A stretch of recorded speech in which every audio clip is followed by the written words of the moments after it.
लोगों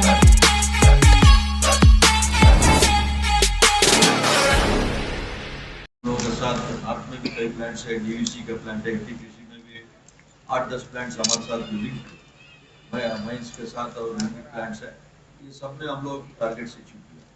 इसमें मेन हम लोगों का central government ministry of coal secretary और कोल इंडिया चेयरमैन ऑफिस, इधर चीफ सेक्रेटरी साहब का ऑफिस और स्टेट गवर्नमेंट का हेल्प से मुख्यमंत्री का ऑफिस और सभी विभिन्न जिला जहाँ पर सीसीएल कार्यरत है, सभी जिला प्रशासन से भी हमें मदद मिला और हमारे साथ जो स्टेक होल्डर्स भी लगे हैं, गांव का भी, आसपास गांव इनका भी हेल्प मिला हमको और साल भर प्रेस मीडिया का भी सपोर्ट रहा। पूरा सभी लोगों का सपोर्ट के साथ ये कोल टारगेट अचीव किया and dispatch marginally we have missed coal dispatch, but और प्लांट्स के साथ जो टारगेट दिया गया दैट वी हैव अचीव।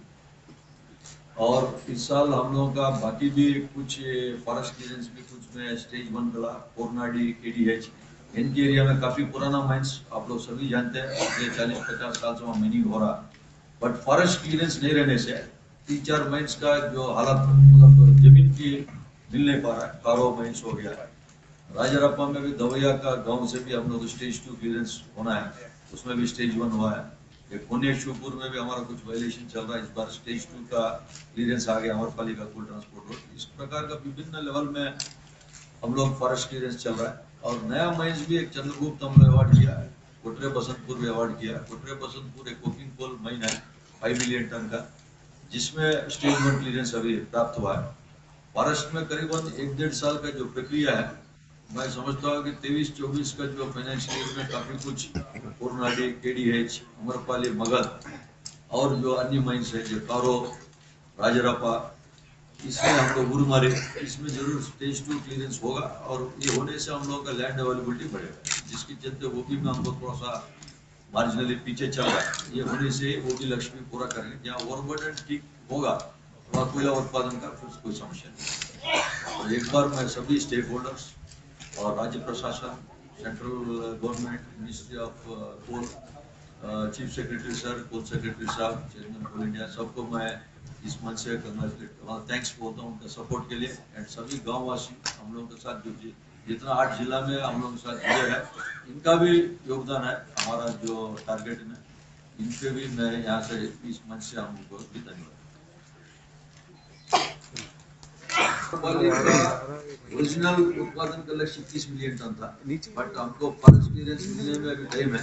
एक बार स्टेज 1 के लिए एमओएफ में गया है, वहां से 15-16 पॉइंट का हमको कुछ कंप्लेंट्स के लिए आया, उसको हम लोग दोबारा बना के अभी ऑलमोस्ट नेक्स्ट वीक तक जाएगा।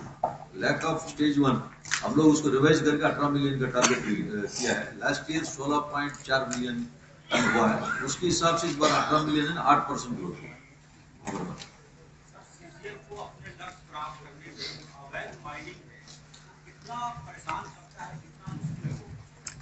ठीक है, सीसीएल का अपना माइंस का अपना ये है, उसका कोई लेन देन नहीं।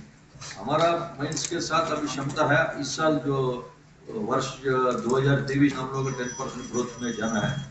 पिछले साल हम लोग 68.8 किया, उसके पहले साल 62.5 किया, तो 10% उधर ग्रोथ हुआ, 10% प्लस इधर ग्रोथ हुआ।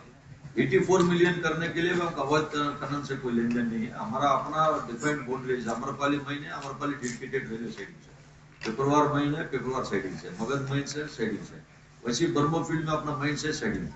तो मैं समझता हूँ कि 84 मिलियन टन जो लक्ष्य दिया गया अगला साल, 84 टन का मिलियन टन का कोयला उत्पादन, 84 मिलियन टन का हमको डिस्पैच और 127 मिलियन क्यूबिक मीटर का ओवरबर्डन का। ओवरबर्डन में हम लोग 20 मिलियन की बढ़ोतरी करना है, उसी के लिए जमीन हमको जितना जल्दी हम लोग स्टैट्यूटरी क्लियरेंस लेंगे, जमीन मिलने से उसमें भी हम लोग कॉन्फिडेंट है। अगला 4-6 महीने में, फर्स्ट 6 मंथ्स में जहाँ जहाँ जमीन की कमी है उसमें पूरा करने के लिए हम लोग। सीएमडी साहब, आपसे एक मेरा सवाल होगा, कोविड के बाद किस तरीके से इस चुनौती को आपने पूरा किया, पहला। दूसरी बात कि जो हमारे पास जानकारी है कि लास्ट मंथ में आपके ऊपर बहुत दबाव रहा, आपके सहकर्मियों की टारगेट अचीव करने में कितनी भूमिका रही, और इसके साथ ही फॉरेस्ट्री जो है आपके कैचमेंट एरिया में फॉरेस्टराइजेशन जो भी है वो भी एक बड़ी चुनौती आपके लिए, क्या कहेंगे? देखिए, कोविड के बाद, कोविड में पूरा यहाँ जितने भाई है, हमारा प्रेस मीडिया, सभी ने भी कोऑपरेट किया है। सबको एक डर जैसा था, आपको भी हमको भी, डॉक्टर लोगों में भी था। उसको हम लोग उभर के आया था 21-22 में। तो लास्ट ईयर मतलब उस health point of view, safety point of view are free, मगर कुछ जगह चैलेंजेस था। मतलब कुछ माइंस हमारा बंद था बहुत दिन से, जैसे बुरकुंडा माइन बंद है, आप जानते हैं। कतारा माइन बंद था, आप जानते हैं। गिरिडीह माइन 4 साल से बंद था। तो स्टेट गवर्नमेंट का कोऑपरेशन से हम लोग स्टेट में सिया, स्टेट एनवायरनमेंट डिपार्टमेंट ने क्लियर किया है।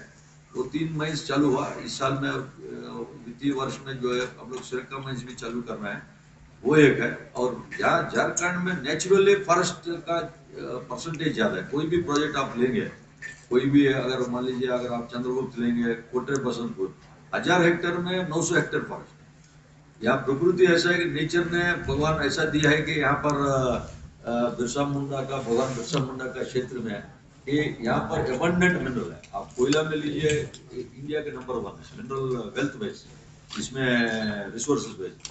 कोल में 1 है, आयरन में 2 है, कॉपर में 3 है। ऐसा कोई भी मिनरल लीजिए, बॉक्साइट, लीजिए, मिनरल स्टेट। बट साथ साथ फॉरेस्ट भी। तो फॉरेस्ट का जो हमको क्लियरेंस लेना है, तो जो स्टेज 1 करना है, स्टेज 2 करना है, इसमें सीओ लेवल एंड डीएफओ साहब के लेवल में जो भी हमको लैंड का शेड्यूल मिलाना पड़ता है। कहीं कहीं जो एक ही जिला है, हमको लातेहार में जो CSRS का जो दोनों को मैच करना पड़ता है, इसमें जो टाइम लगता है, टाइम लगने से थोड़ा सा हमको लेट हो रहा है। बट अभी हम लोग का भी रिटायर्ड स्टेट गवर्नमेंट से भी हम लोग एक एडवाइजर लिया है, वेदर इट इज लैंड और इन फॉरेस्ट डिपार्टमेंट। हम कॉन्फिडेंट है कि 23-24 में इसका समस्या को दूर करेंगे with the cooperation of state and central government and district administration. और 84 मिलियन टन का जो लक्ष्य है, लक्ष्य को जरूर हासिल करेंगे। प्रसाद जी नमस्कार, मैं लीगल माइंस बोल रहा हूँ, डॉक्टर इंदुकांत दीक्षित, PTI भाषा से। प्रसाद साहब, स्टेट गवर्नमेंट ने रेलवे और कई एजेंसीज के खिलाफ FIR रजिस्टर कराई है, इलीगल ट्रांसपोर्टेशन ऑफ कोल। उसमें CCL के कौन कौन सी एरियाज हैं, और ऐसी क्या जरूरत पड़ गई कि ऐसे FIR कराने की नौबत आ गई स्टेट गवर्नमेंट? जी। FIR उस चीज के लिए नहीं हुआ, मैं जो समझता हूँ, जहाँ तक हमारा है, जैसे जिम्स पोर्टल एक आजकल टेक्नोलॉजी का दौर है, जैसा डिजिटल इंटरवेंशन। पहले जिम्स पोर्टल के साथ रोडवे ब्रिजेस को अलाइन किया है। अलाइन करने के बाद अभी रोड में, हम रोडवे ब्रिज में जो ट्रक यहाँ पर चढ़ता है, तो जिम्स पोर्टल में वहाँ बैठ के भी सेक्रेटरी माइंस डिपार्टमेंट में भी गाड़ी देख सकते हैं। ब्रिज को लोकेशन मारने से on time real time monitoring मार दिखता है। वैसे रेलवे का भी, इसमें रेलवे में हम लोग फाइल्स का थ्रू इंटीग्रेशन करना था, 1-1.5 साल से लग के हम लोग फीस भर के, हम वो भी आगे है वो, क्योंकि 1-2 महीने से वो चालू था। अभी ऑन टाइम वो मॉनिटरिंग हो रहा है। इस बार भी अभी हम लोग फरवरी से यह है, हम लोग सेक्रेटरी माइंस भी कोऑपरेट कर रहा है, CS साहब से भी मिले हैं। इसमें कोई उस टाइप का वायलेशन है। कभी कभी जब इंटीग्रेशन में पहले रैक निकल गया, बाद में प्रिंट निकला, वो रैक निकलने के टाइम में अप्रूवल भी आता है स्टेट गवर्नमेंट से। अभी हम लोगों का अप्रैल 1 है, आज और कल के बाद 3 तारीख को हमको बुलाया गया है। हमारा डिपार्टमेंट ऑफ माइंस का साथ हमारा टीम मार्केटिंग एंड सेल्स बैठेंगे, ये ट्यूनिंग हो जाएगा। उसमें कोई ऐसा, इसमें कोई मेजर वायलेशन मैं नहीं समझता हूँ कि ना रेलवे में है ना CCL की तरफ है, वो नहीं है। वो टेम्पररी 1 महीना का जब सिस्टम इंट्रोडक्शन हुआ, उसमें जो टीचिंग प्रॉब्लम उसी के चलते हैं। ये स्टेट गवर्नमेंट